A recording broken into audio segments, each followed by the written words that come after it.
आगुरी कही आम सरकार लक्ष्य हूँ जीरो कटनी छटनी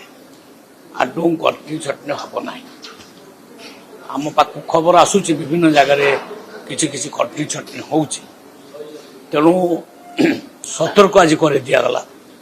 सबू राज्यर समस्त CSO chief CSO additional CSO आज आज दिन भरी डिस्कसन करा आम लक्ष्य हूँ कृषक मान जो वादा कर 3100 टंका आम देलु सेटा आम देलु एवं सेटा कंटिन्यूअसली जारी रहिबो आमे कौन 3100 टंका नाखे पर क्विंटाल धान आम किणबू एवं जीरो कटनी छटनी आम वादा करूँ आज आम कमिटमेंट करुचु जे आम से दिगरे बहुत कार्य करूँ बहुत कंट्रोल को आनीचु आउ जदि किसी कोठी रहीगला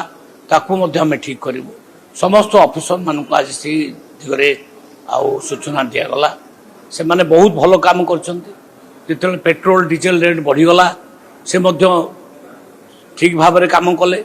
एवं जोगान विभाग अधिकारी हिसाब रे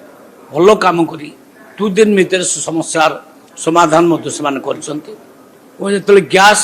रेट अहेतुक बढ़ीगला कला बजारी है ताकू छापा मारी करी 8000 गैस सीज कले एवं कंट्रोल अवस्था को आनिले जिते बड़े भी आम डिपार्टमेंट आगे किसी समस्या आसूची आम ऑफिसर माने भल काम कर देखा तेणु आज ऑफिसर मान को मु धन्यवाद जनाऊँ कि सहित सहित समस्त को निवेदन करुच्ची सरकार लक्ष्य जो स्वच्छ शासन दबा निर्मल शासन दबा सेटा को आम जारी रखा मन भितर एवं कौटी भी सामान्यतम भ्रष्टाचार दुर्नीति जमा बर्दास्त करना मिडिल मैन मानकर राज आम खत्म करदेबू कौन सी कटनी चटनी हम ना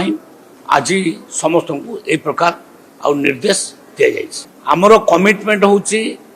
धान क्विंटाल पिछा 3100 टंका आम देबू आम पब्लिक रे सेटा डिक्लेयर करूँ आम सरकार आसिले आम 3100 टंका देबू आउ 3100 टंका दौचु एमएसपी जिते बढ़ू एमएसपी सहित कौन संपर्क ना एमएसपी 2300 हेले भी 3100 देबू एमएसपी जदि 2200 होता भी आम 3100 टंका दे था एमएसपी जो 2400 टंका हम भी आम 3100 टंका देबू तेणु यहीटा को क्लीयरली बुझा दरकार विधानसभा किसी विधायक बुझी पार नथिले आम बुझे देचु जे आमर कमिटमेंट पब्लिक को जहाँ आम देचु 3100 टंका पर क्विंटाल धान देबू सेटा आम कंटिन्यू कर।